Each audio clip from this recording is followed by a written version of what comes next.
everyone to Online Darts, and we are here in the Big Apple for a live lounge live. Myself, Phill and Anthony Eugenia from the CDC. We are here in the Big Apple, my friend. Oh my goodness. How excited are you? One, to be home, and two, to be broadcasting live from New York. We finally got this accomplished. How cool is this? Live lounge live from New York City. I mean, it's like this weird sci-fi thing that, like, I'm now inside the little Online Darts box. I'm usually in the chat, and I got sucked in with the famous Mr. Phill. Absolutely, and without further ado, our first two guests of the evening is the former champion of the world, Mark Webster, and Jamie Banks from the PDC. Gentlemen, welcome, gents. Welcome along to the Live Lounge Live here in New York. Thanks for joining us. Couldn't be more of a pleasure, Philip. Oh, yeah, you took the words right out of my mouth. Yeah, so yeah, looking forward to it. We're slightly late. We won't blame you for that. You haven't got your Sky hat on now. You don't have to be nice. Yeah. No, I'll be good. I'll behave. Don't worry. He's got a lovely tan, hasn't he? He's done all right there, It's hasn't he? all a bit cut off. I won't show you, but yeah. A few white patches, a few t-shirt lines. A Welsh tan, a proper Welsh tan. It's decent. Gents, we are here in the Big Apple. First of all, how excited are you to be back here? Yeah, obviously brilliant. I was surprised how it was last year. The atmosphere was incredible. Obviously, it took a while to grow darts in this part of the country, but it was brilliant last year. I think it's going to be better this year. Obviously, we're in a massive growth in the sport at the minute.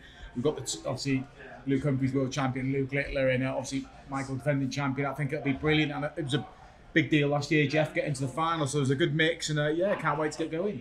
Jamie, from your point of view and a PDC point of view, how much growth are you seeing in North America right now? Well, I think looking at this event is a great way of testing that, because we've seen over the last few years how much it's grown. I know Mark just mentioned it there, but every year we've seen bigger TV numbers. We've seen obviously the audience is growing as well, and I think the understanding of the sport in this part of the world is the big part of it. We've obviously seen people play the sport over here for years and years and years, but people actually watching on the telly, people actually getting involved with the professional side of the game, that's the big win for us, that people now understand what we're trying to achieve and they're enjoying it. So I think that's a big win.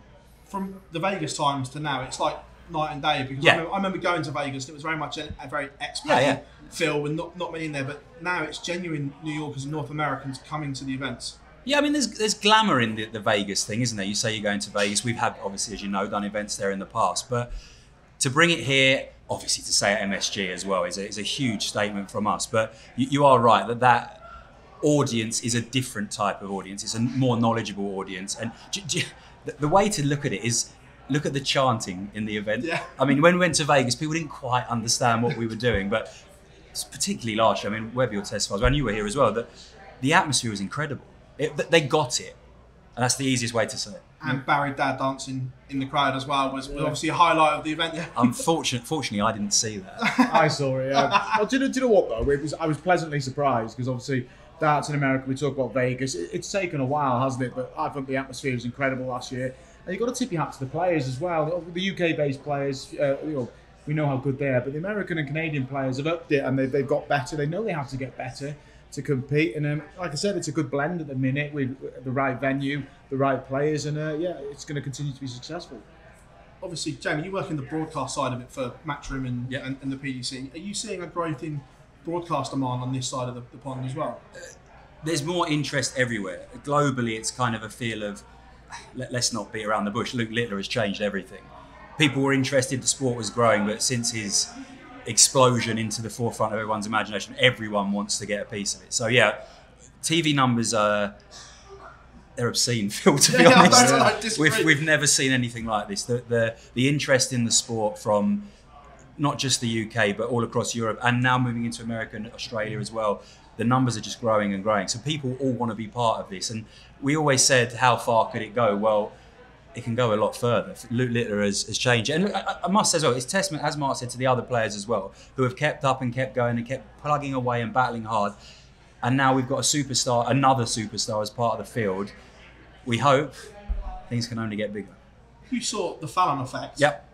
How does this compare? Obviously, Fallon was one thing, but I'm guessing this is a whole nother level on a global stage.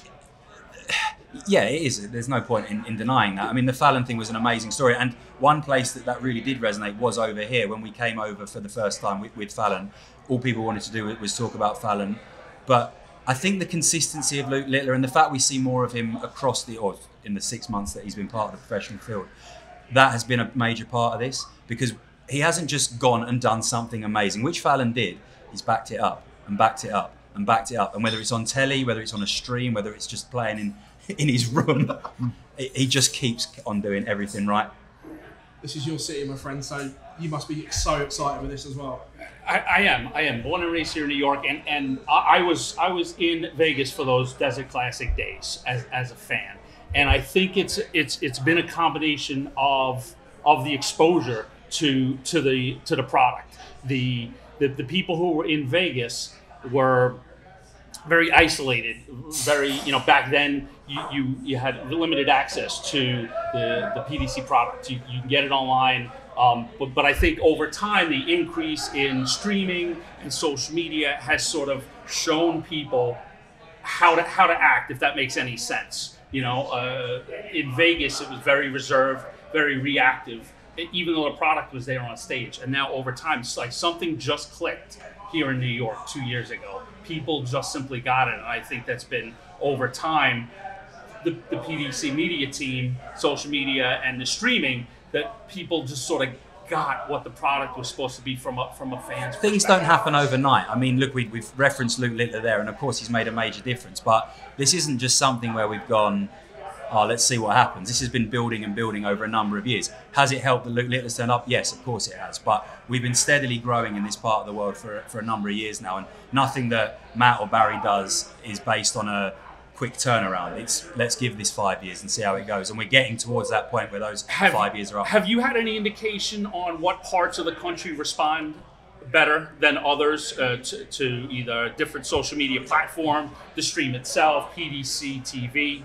One thing we've seen grow over the last couple of years is the amount of people watching on PDC TV. We've had a huge database on there for a very long time, but the streaming side of things was, to be quite frank, often a secondary thought in people when they sign up for PDC TV, because they got World Championship tickets on priority access. So that was always a major selling point of it. But over the last couple of years, we've seen around double the number of people watching live feeds, and that is also including people from this side of the pond as well. It's not just a UK-based thing.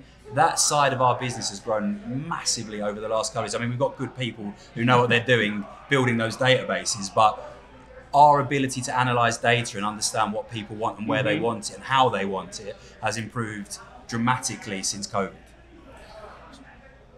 On the media side of things, Jamie, I know that you don't have day-to-day access to, or involvement in the media side of it, but when we come here, the media that the players do is obviously huge, going into these franchises, like we've seen people at the Mets, the Rangers today at MSG as well. That can only be a good thing for darts to cross into other sports as well. Yeah, of course it is. I mean, the one thing that I have said recently is that once upon a time, these people were doing us a favour.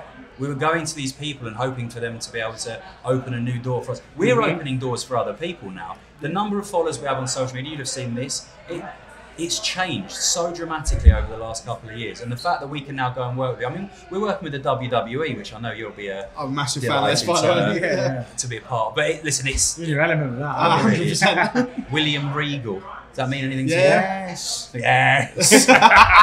Even Webby knows that one. It's just changed, and people want to work with us. We're not going and knocking on people's doors saying, "Oh, please help us." They want to be part of it as well. So it's a huge change over the last couple of years, but it's working so well. So to me, that leads into what you were trying to get me to go towards before, the difference from Las Vegas to here in New York.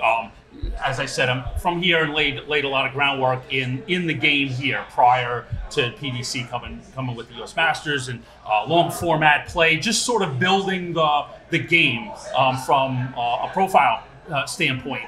And I think that, Vegas, as Mark pointed out, Vegas it's Vegas. It's always Vegas. It's going to be a holiday, and that is a holiday aspect to it. And the darts are kind of included. Moving it to New York made the darts the more of the focus. Like, this is the product. This is the night to come out, and it gave it a real focus that I don't think Vegas had. In the U.S., there's no doubt that the East Coast is the more hotbed of steel-tip darts. Other areas, of course, as well. But if you really want to focus on the steel-tip darts, it's the East Coast, and we've seen it pay off big time. But I think that a lot of roots were here in New York to make that happen, and I think that the media doesn't happen unless you guys come to New York. A lot of things that really clicked don't happen unless you come to New York. Like Jamie said, though, it's like a flattering. I think New York are pleased to have the darts here now rather than us sort of begging to come here. It's a good thing to have. Without a doubt, a lot of people poo-pooed it. Thought, well, Vegas. It's a much more of a fun time. But it was like, this is New York City, folks. You're going to. It's a fun time here. You're going to have a great time in New York City. Yes, the area was very eager for the event, Mark. To your point. Yes. So just out of interest, if we're going down the WWE route, can we have Webby spearing Dan Dawson before if he says something stupid, or is that? I've done already. Well, Webby is the hardest man in darts, as everyone knows. So when he takes the specs off. Sorry. But on the whole WWE, I know you and I have spoken like off camera at events and stuff like that. The production they do, is that something that you're eager to learn from? Because I looked at Mania this year in particular, and some of the production was just mind blowing. Yeah, this is actually a good part where I can speak about it. Yeah. Yes, that we can learn so much from other people, and WWE is one thing that we are looking at. The way they sell drama is incredible. They are the kings at being able to, I don't want to say make nothing look like something, but it's... Yeah. I can hear Gob boning. It's not real. But it doesn't. But it's the story. It's not about storytellers. It's the storytelling. They are the kings of storytelling. That's what it's all about. We it's can good, use that. Bad storytelling. We've got every element of that in darts as well. You get people that are loved. You get people that become the pantomime villain. Absolutely. We can sell all of that, and there are ways as we move forward and we learn and we try different things out that we can use the WWE and other sports, but the WWE with things like walk-ons, for example, as well. We've used the same system and the same format for a long time. We're not scared to try something new. We're just waiting for the right time, the right people, and to do things in the right way. So, yeah, I guess watch this space, but it is something we are looking at. Breaking glass for Littler. So we can see like the video board with the player actually potentially walking out instead of just being stuck at the top of the walk-on from the very start, and just things. It's a very good idea, man. No, we're looking at it. We want to make it better. We're not just going to sit there and go, well done us. It's kind of it's a huge opportunity for us, as so many people are now watching the sport more than ever. Let's try some new things. So let's see how we go. Mark, you've seen things transition from a player now to a pundit as well. Where would you like the sport to go in terms of production? He was once. Yeah, come on, mate, stop making that player. I don't know. I just enjoy watching it grow. Obviously, the transition to a player to a commentator is like, oh, here we go.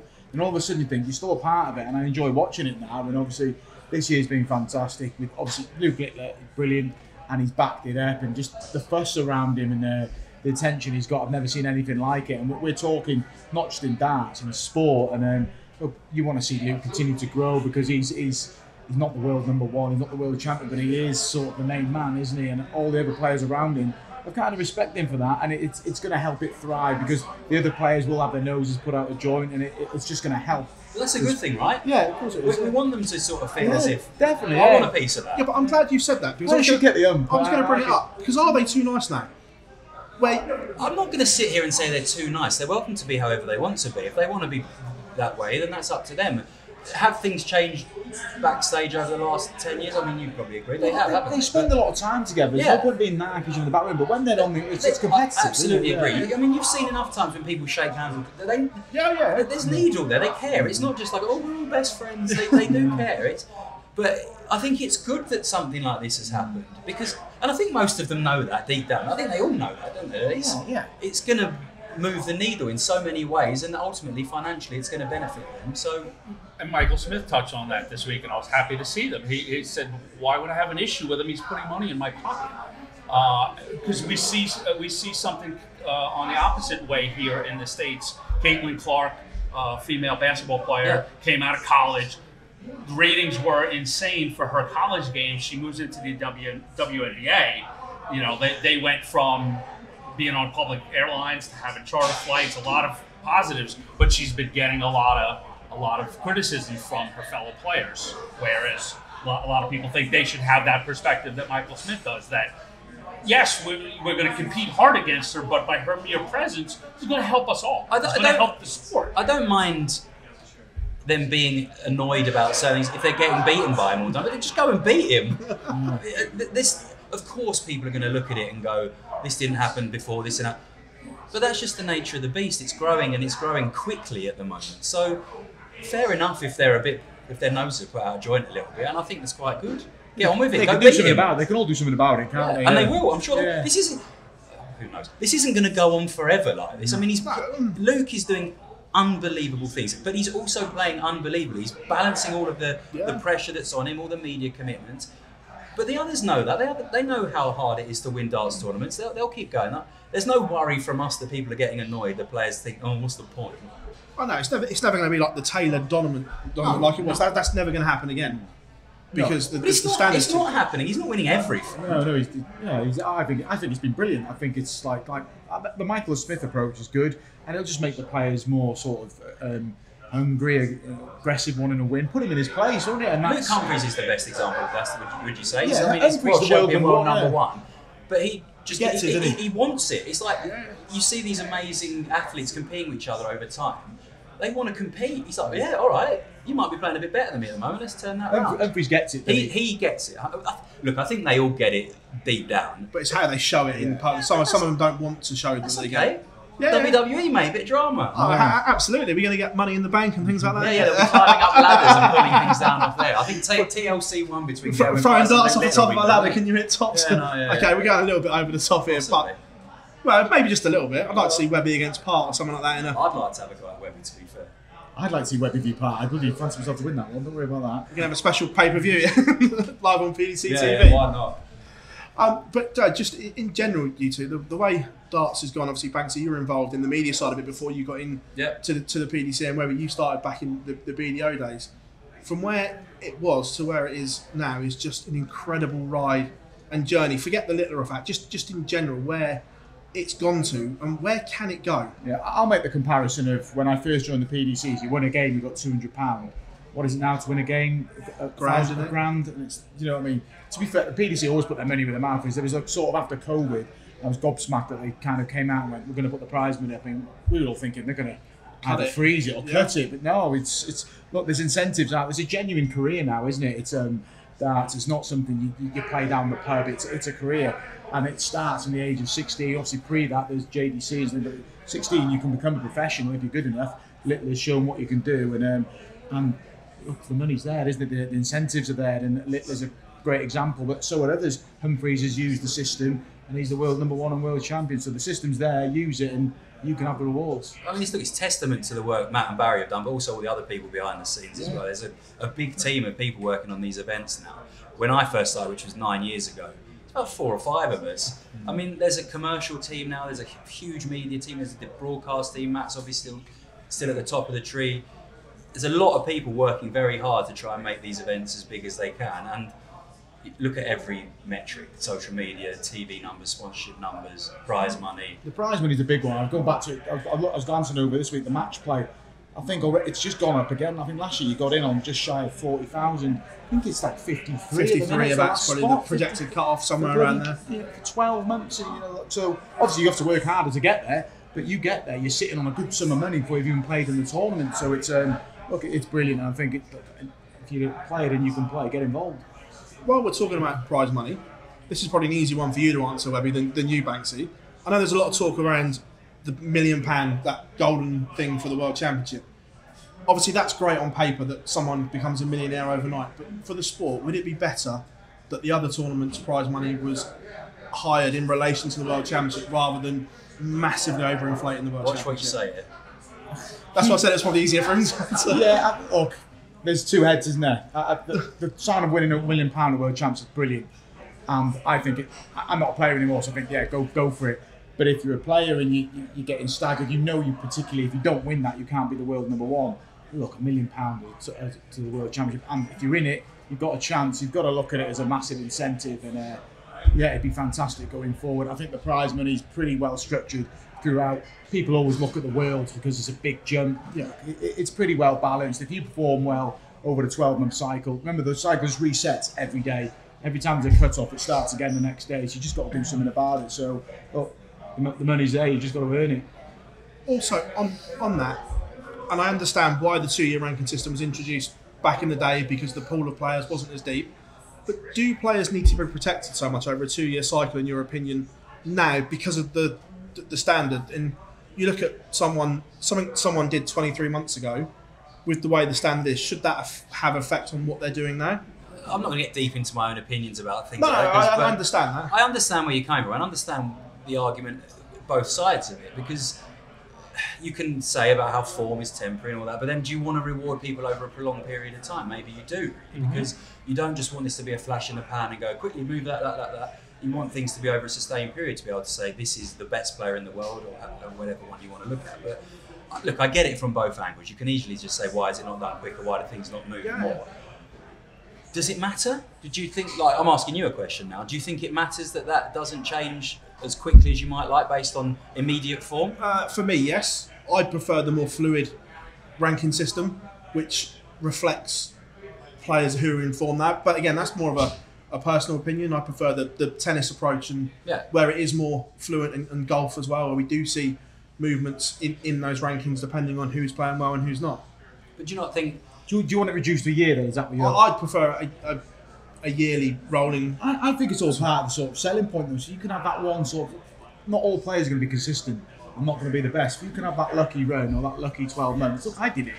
And you can say you work, but you've earned it. You've earned it. And then, look, if you get a couple of years out of it, good on you. But you've got to perform again at some point. It doesn't keep you going. And you're rewarding success that way as well, aren't you? You give them a couple of years to back up what they've done rather than just saying, quickly get on with it, hope for the best. And that's where I'm going to interject as I'm also an organizer, right? So I like the 2-year system rewards. I always liked you. Rewards length of performance, like stability. And I generally believe, even though the twists and turns in rankings, it all comes out in the wash. Like it will, the cream of the crop will get there, no matter like whatever system you put in. The best will get there, right? Whether it's a shorter or a longer system. I think sometimes the 2-year order of merit also protects against a little injury. You know, like let's say over those 2 years, you've got a short period, you know, where maybe the arm's not feeling well, shoulder, you know, so you don't get hammered because you don't want to get protected rankings. You've got a 3-month period. Yeah, agreed. And it gives. Danny came to Australia. Danny Knockett last year. He won the UK Open sort of the year before. So if you took that off him straight away, he wouldn't have gone to Australia. So that's sort of, he stayed patient for that opportunity and got it inside that 2 years. And it's allowing people to develop and grow, isn't it? We've got to promote these people. It's not just a quick turnaround. We want young players that are playing well to develop and be able to be put in front of bigger audiences. And if we just say after a year, oh, that didn't work, never mind, off you go, it doesn't add up. I get both sides of it. Like, I look at the current ranking system at the moment in terms of Michael Smith, that is defending an absolute king's ransom come the end of the year, that he could go to bed. Well, defend it then. But what I'm saying is, you don't instantly go world number 3. You don't become the world number 19 overnight. I do understand where you're coming from. And of course, there's always going to be that debate. But it's one of those where there's benefits on both sides. And when the people who are far more intelligent than me look at it, it won't be a case of just quick turnarounds. It will be giving people opportunities over a longer period of time to succeed. No, I fully get it. And gentlemen, I know you've got other places to be, but thank you very, very much for coming into the Live Lounge Live here at McHale's. Enjoyed. In the wonderful city of New York, and we'll see you boys at MSG. Everyone, the wonderful Mark Webster and Jamie Banks, thank you very much, gentlemen. As always, thank you for joining us. Anthony, what a real insight that was from the two.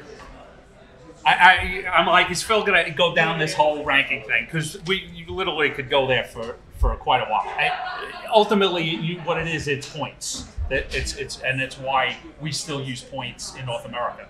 Because in my opinion, is if you've got the right point structure, then the money can fluctuate, right? The money you can inject a big prize fund when you get it with the sponsorship, and then conversely, if you lose it, it's not as impactful. Like imagine if you've got a tournament that I'll just make it that's £300,000 for the winner, and over time sponsorships end. Now that drops down to 150. Still wonderful money, but different impacts. Whereas if you had a point structure like they used to have, So and again, I'm not as versed on why they went to money, but that to me is what I see pitfalls in from a money standpoint. Like it's a different, in 2 years' time, if you've got a completely different payout structure, you're defending something completely different than what you played for 2 years ago.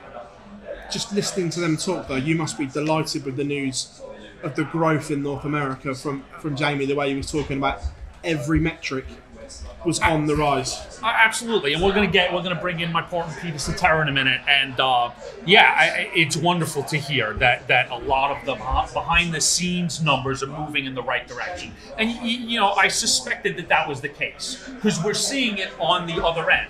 Like that's what I was trying to convey is that what we see in Madison Square Garden, that crowd, that is, as Jamie talked about it, that's the what's been sowed from the plants seeds being planted, right? Like that, it takes a while, and that's what we're seeing now. But it's just wonderful. It's just wonderful. Like I just knew back in the day. It just wasn't there. The ground wasn't as fertile. I was trying to spit it out before. You had to be a completely nutty geek like I was to be listening to the Taylor Painter match on dial-up broadband. Because and there's no video back then. It was just audio. You had the commentators sitting with headphones and you would listen to it. But people like you, my buddy Pete Citera that we're going to bring in. Let's bring him in. Pete Citera, my partner and the CEO of the CDC. I mean, should we leave room for Elijah? Come nice and close. I mean, guys like me and him were, reading it in the old Bullseye News, and it would take 7 weeks to find out what happened in the Proton Cars match play. Absolutely. It's funny you're talking about listening to the stream and listening to just the audio. Talk to Paul Nicholson sometime about darts on the radio and his love to broadcast it. I was, for me, I had the same kind of memory as you did. And I'm thinking, I'm over in the UK, I'm thinking, why is it we listen to this on the radio? I tuned in. And it's good. I mean, it's a totally different style of commentary because you have nothing to help you with the lift. But it is amazing to actually, when they get it. I've yet to listen. The passion is there. It's great. I know Pete. And I know what Pete's passions are sports-wise. So I'm going to connect something, and he's going to give me a big yes to it. It sounds like it's an art form as hockey is. Very much so. Right. Very much so. Hockey, or any radio sport, right? Hockey especially, because there's so much going on, and if you're a hockey broadcaster, you can get bogged down in the details and miss the action. But if you're I'm thinking more like baseball. Kind of, if TV broadcasting for baseball and radio broadcasting for baseball are two different things. With the TV, I can kind of BS with you. The viewers are seeing what's going on. With radio, we've got to intersperse our pattern that makes it interesting with an actual summary of what's going on. Otherwise, they totally lose it. Cousin Brucey used to call it theater of the mind. Yes. Like you literally have to paint a picture for the listener, so they can see the hockey. You describe as a player misses a double. I'm envisioning how it must go when it's done right. Their mannerisms, their shoulders are slumped, things like that, details that you want to convey to the listener. Yeah, in your mind, you can picture that bead of sweat dripping down their head. Yes. That look when they've just missed, the frown, the arms, the hands in the head. You can picture all that. And like you say, Nico, again, he is a friend, but he's also one of the best at painting that picture. Yes, I don't think there's anyone better at painting a scene than Paul Nicholson on the radio. I wholeheartedly absolutely agree. Genius. Wholeheartedly agree. So what did Pete was listening in on that conversation with Jamie Banks and Mark. So what was some of your takes or impressions on the discussion with Jamie about growth here on lots of different levels? And you heard them all, so. Sure. I mean, talking about the interaction he had about streaming numbers and viewership, it's no secret that they've seen exponential growth across their media markets, their footprint. Certainly TV growth, but certainly also the stream growth. When you're talking about over here, we're seeing growth, but the competitive landscape in sport is so different here than it is in Europe, the UK. There's so many different things competing for your eyeballs and your time. And I was actually just talking to Jamie while you guys were, before you brought me on. I'm interested to see, and I'm going to talk to him about this and get the numbers, on PDC TV. Where are their ebbs? Where are their flows? Because I think, nobody wants to be up against the NFL, right? Yeah. We talk about wagering, we talk about broadcast. Sunday afternoons during football season, we see it in the metrics that we look at. Our viewership goes down.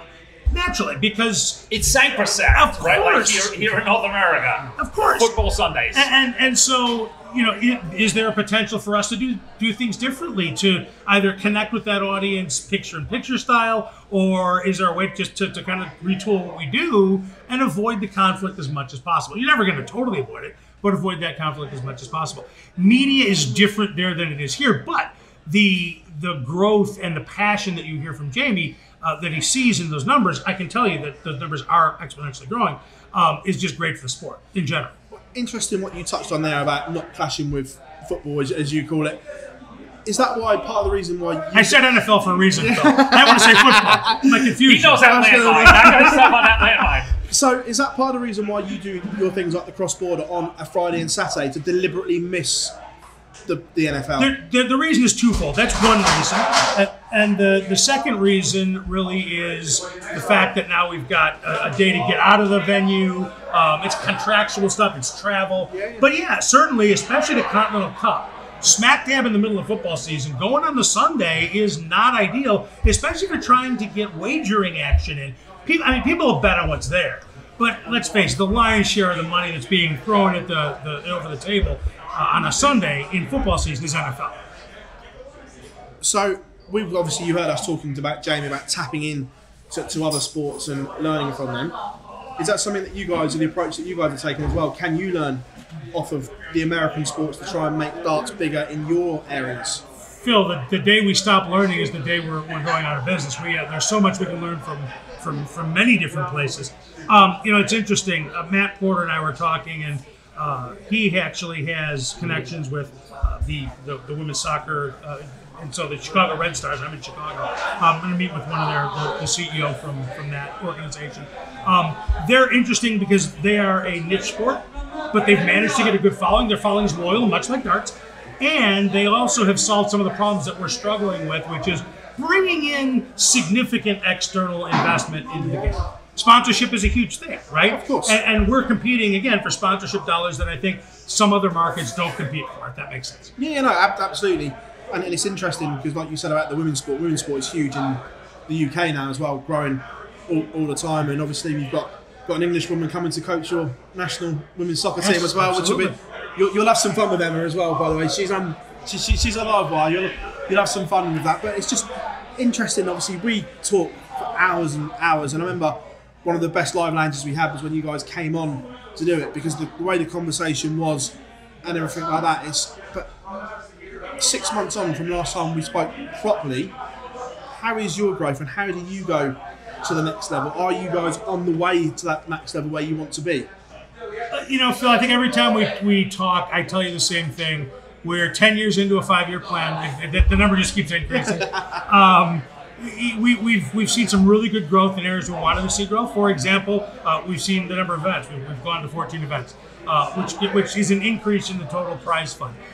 We've seen growth in viewership. We're trying to connect with new audiences. The Shooting the Bull podcast that Anthony is the host of every couple of weeks, and it's every month now, but we'll make that more of a regular thing. We did the whole PopCon thing that we talked about, and right now we're in a stage where we're mature in the darts arena, but we're not mature in the sports arena, if that makes sense. Absolutely. Writ large. And so now you're going to see us do some more initiatives to get us out of the sports arena in general. So is that where your little black book comes involved and then you two start clashing?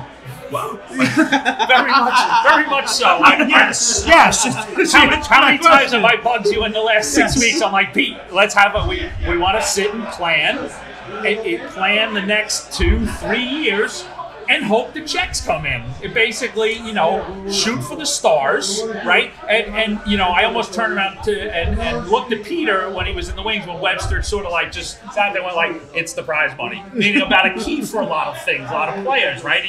As a player, it's prize money. And Peter's worked really hard on that. So that's the one aspect of it. It's getting the events and the prize money and all that up to a proper scale. But there's so much more to it that Peter's touching on.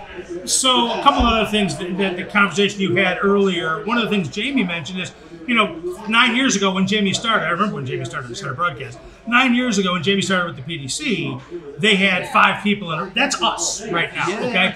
And we're approaching the upper limit as to what us can do. Yeah. And so now you've got, it's not just, at the beginning of it was his events versus our ability to get there and get a venue. Now it's his events versus our ability to fund the prize fund, to where is that money going to come from in terms of what's the opportunity cost? Because for every event they bring on, they throw $10,000, $15,000, $20,000 at, that's $20,000 we're not spending elsewhere, right? And we're not Matchroom, we're not WWE, I don't have an unlimited budget to work with. So now the tension is the needs of the business versus the needs of the player and the tour. Not that the tour isn't the business, but it's not the only part of the business. And so to grow, we're at the point now, Phill, and I think Anthony will back me up on this, where to grow to the next level, we actually need to plateau first and be able to bring other people in to support the base of what we're doing. Absolutely, and then it's Peter's tried to steer the company the last couple of years to, we've got a lot of the sport aspects right, so now it's time to grow as a company, grow as a bring in that entertainment factor where you were talking about WWE. How do we become sports entertainment? Combine a good product on stage, compelling sport with fun entertainment in the crowd. How to put that together? And in all seriousness, to your point, it's a collaborative effort. I bring, we talk to events. Trust me, there's been plenty of nights I get just as many like that's a good idea as that's completely kooky. Eugenia, get that off my table. But it's a team effort, and we try and craft it, because sometimes it's just not the time, if that makes any sense. There's a time and a place for things, right? As a company grows, as we move, so there's things that might be appropriate over the horizon. And there's an element of this that I want to make sure gets out there in that when you plan, and everybody wants to plan for the stars, that's great, but I don't want to start promising before I know I don't want to go over my skis. I don't want our mouths to write checks that our company can't cash. Because you only have one thing in this life, Phill, that's your word, right? The players have invested a lot of time, effort, money, and trust in what we're bringing to the table. And it's incumbent upon me, well, us, not just me, it's incumbent upon us to now deliver that, manage growth, be able to, when we promise something, be able to execute on that something, right? A year ago, I promised that we were going to have wagering on CDC events this year. We do. There was a time there was a touch ago where I might have been a liar. And that's the last thing I want to do is have somebody say, you know what, you promised us the world, you delivered nothing, because now when that starts to percolate, you then become delegitimized. And when you become delegitimized, you cannot grow the way we act. So I think that you've got to pay mind to what you're saying. And the growth might not be what every player wants or every staff member wants or what have you, but it's managed. And it's my job, unfortunately, sometimes to say no, but a lot of that is knowing what might be over the horizon.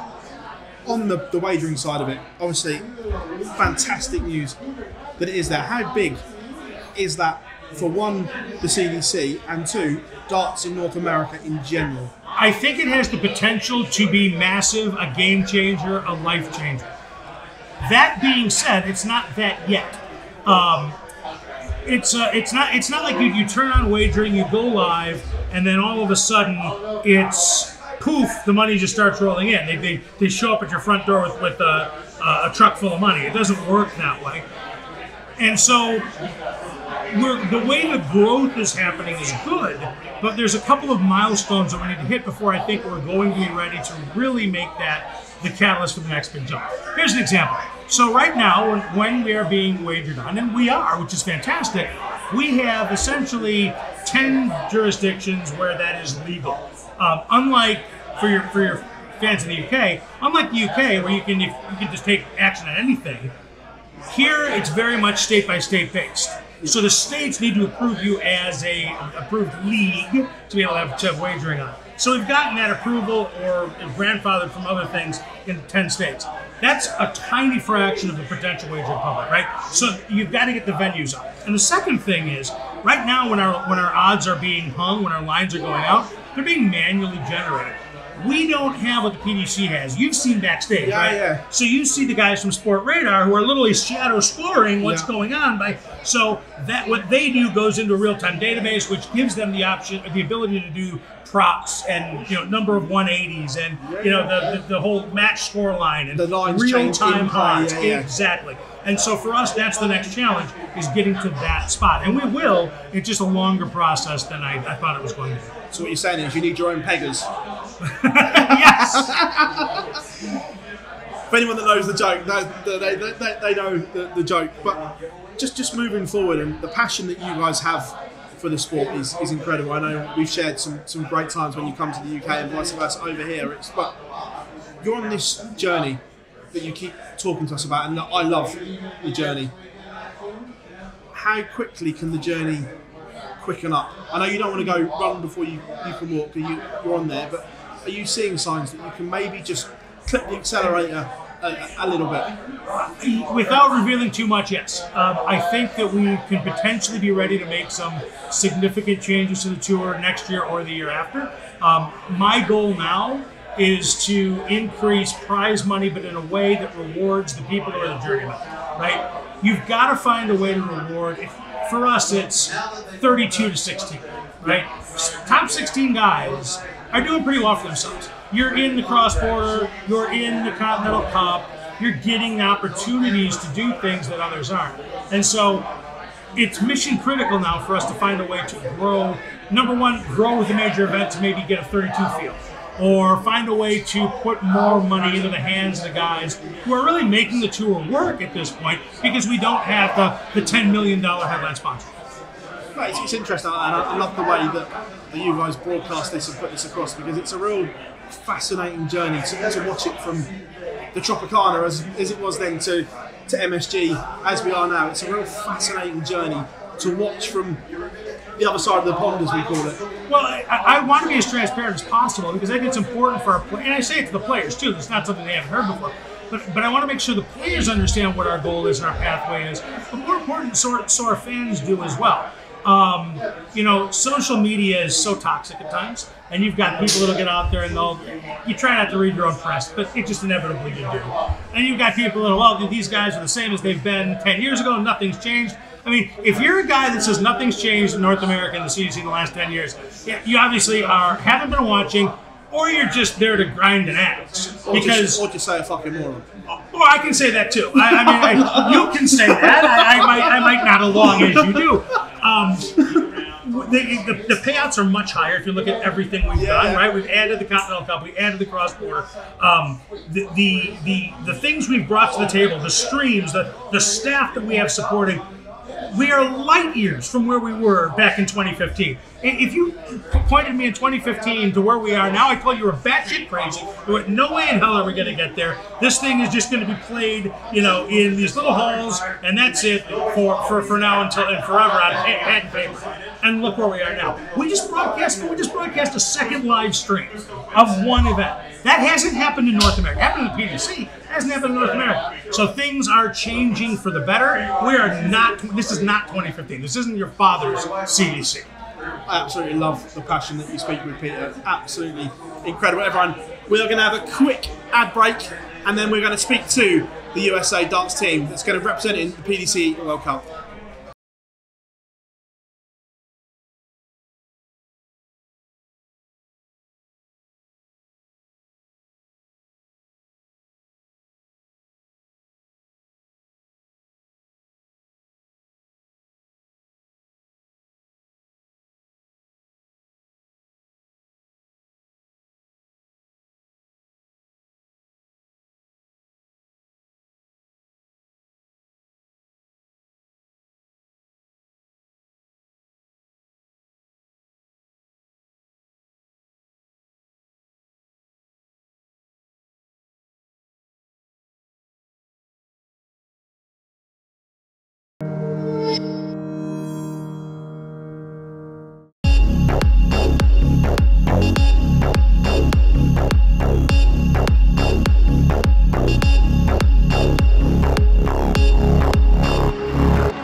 here in the Big Apple of New York. We've got a 2-1 change here. Peter's swapped seats. He's gone from guest to co-host, and of course we've got Team USA that's going to be representing the Stars and Stripes in the PDC World Cup in just under a month's time, and we've got Jules Van Dongen and Lauby. Gentlemen, how are we? Good. Tired. Both flew in this morning? Yeah. Left like at 3 a.m. last night. Or well, today. But yeah. You still in Staffordshire way? Yeah. Warwickshire. So obviously there to Heathrow? There to Heathrow. Went to Heathrow and then straight to JFK. But we left like at 3 a.m. Warwickshire time. I'm guessing for you, Jules, it's a little bit shorter. Yeah, but so I flew yesterday. I flew from Chicago, bullshooter, 6 a.m. to Kansas City, and then today 6 a.m. from Kansas City here. So yeah, I haven't had much sleep, but we still got 2 days, so plenty of time to rest up. Obviously, the World Cup is on the horizon. How excited are you for the World Cup to be putting the Stars and Stripes on? Oh, pumped! I think we'll be a good team. We get on well. We're a good match. I think it's going to be good. Yeah, looking forward to it. It's probably for me personally the most pressurized event, because you're not only playing for yourself, you play for your country, and adds a little bit of pressure to it. But looking forward to it very much. It is doubles though. That's what we do around here. That's what we do. Yeah. I think if I'm not mistaken, I think we're seeds this year, so yeah. That'll definitely help a little bit compared to like last year, where we played Austria first round and had a tough time with them, or at least I did personally. And then the second match we played well and we win, and it wasn't enough. But avoiding teams like that is definitely going to help a little bit. Yeah, the draw in that event really is almost the thing, right? Like that group, knowing that what you need to do to advance, and looking at who's sitting atop the group as the seed, is always, I think, the biggest stress point, or one of the biggest stress points of the event, right? Yeah, and the format is short too. Yeah, the format's that different. doesn't help. If I had to be honest, I'd rather see the best.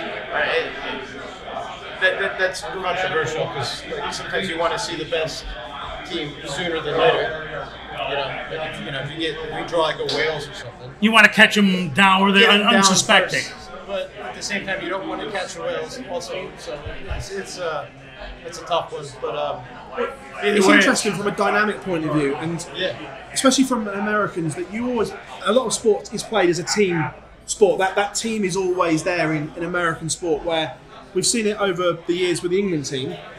I'm speaking from experience. It's not there because team sport isn't a huge thing within darts and in sport in general in the UK. So that camaraderie isn't there. So do you think that holds Team USA in a great stead going into the World Cup from a player's point of view, and obviously from a CEC cheering on point of view?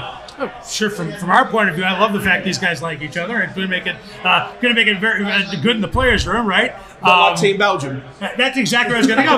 But sometimes that camaraderie doesn't matter. Look at Belgium. Exactly. Yeah, no, but So did the whole world last year. They wouldn't even speak to each other on stage. honestly, me and Jules have a good chemistry. I think we haven't played doubles before. We talked about it. We're good friends, good mates, and stuff. But we're underdogs still, no matter what. And I think that is something that is to be feared. But, you have nothing to lose. You're not meant to win, especially if you get a big draw early. If you get Wales, you get Scotland, you get a Netherlands, whatever. You're really. You're probably pegged to not win that game. Yeah. But that takes kinds of pressure off. That just makes us play free. And when we play free, I think that will be pretty dynamic. I do think, like, if we come out of the group, and I don't know where we're seated at, but let's say we would play the number 3 seed, or if that's the Netherlands or whoever it is. With us coming off already, having played 2 matches, that would be a huge advantage. So, like, playing those, the top 4, I think it is. That the top is it top 4? Yeah. They're not clearly an advantage because they come cold. And if we do make it through, then we've already had 2 matches. If you on come our out belt, like a hurricane, it just, and you're an underdog. It's just, you never know what could happen in that one. you saw it with the Netherlands last year. Yeah. So against Belgium, I think. So, I know the dynamic wasn't great there, but yeah, that's darts are so unpredictable, and I do think with being from the U.S. and representing the U.S., we bring a little bit extra. People are proud if they're from the Netherlands, Germany, England. Here in the U.S., we carry that a little bit extra, and I hope we can reflect that when we play. You say you're underdogs, and on paper, maybe, but the fact that, like you say, the camaraderie is there, does that give you something else that perhaps the other teams don't have? Well, we see it so much. Saying we're underdogs doesn't mean that we think that we are not. It just means that in the eyes of the world and the people, they don't look at us and probably think they're going to win the World Cup. So that takes pressure off. But we know we can play ball with the best of them, right? We know that. So being an underdog makes people feel like, well, you're not going to win, and it makes the other team feel like, we got you. And that's when, if you pounce, you just rip them up. Similar to what you saw with the Grand Slam with Stoltz, right? Exactly. Similar situation. He wasn't meant to go as far as he did. No one thought that's going to happen. Nobody thought he was going to win that group. Yeah, Come on, nobody had that. There's no way. Yeah. So you've been in this situation before. How much thought goes into order of play? Huh? How much thought goes into order of play? The thought? Mm-hmm. Well, the order of play, I'm not really sure what you mean. Who goes first? I think right now, for me at least, it's easy. He had a great start to the PDC. He's the number one. And I went to Chicago Bullshooter this week. I know I'm not the guy in form, so I'm happy to play second violin if I do anything for the team. And he's the guy in form. I've seen him perform the last 3-4 months on the PDC tour. And he's the real deal. And I have no problem with that. At the end of the day, we're both pro card holders.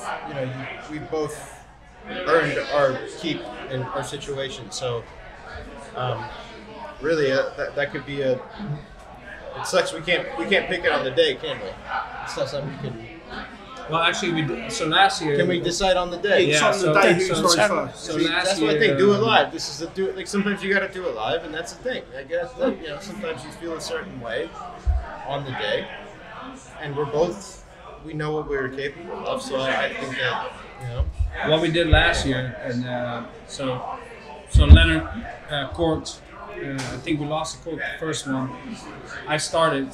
I didn't play well, and I immediately said, "You start the next one." It takes the pressure off me starting, and I played a lot better the second match, and we won that match. And it's. I mean, if you ask us now, I'm pretty aggressive. I like to just Marvin Gaye and get it on, if you know what I mean. Like I just want to let's go. I would never have guessed. It's just. Well, and I think he's also a little bit more of a faster player, more rhythm player. So if it helps him, then 100%. But we'll see. I think we have that discussion. That's what teamwork's about, really. So we'll be all right. I think, we'll be fine.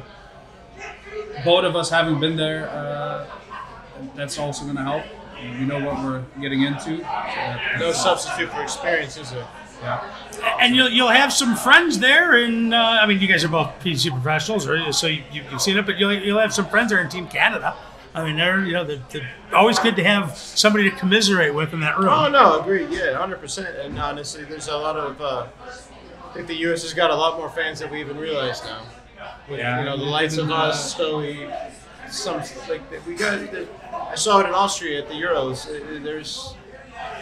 I've had in the UK Open a lot of USA chants. Yeah, we have some good fans. Maybe it's one of those down those lines like Vincent van der Voort, when it's an easy chant, right? They'll be like, we'll just go with it. But it does help when you're on the stage and you hear them chanting USA. It's growing. It's going the right way. I was going to say, Frankfurt last year, Jules, you heard it firsthand. There was a load of USA chanting in Frankfurt. We were there watching, and it was like we had Stars and Stripes shirts, we had flags, we had everything cheering you guys on. It's definitely going in the right direction. I've been booed also, but it's just kind of when you play well and you're doing the right things. I think and the fans reciprocate that energy, and it's been going because I think the U.S. has been doing the right things. I think with CDC and stuff, it's going the right direction.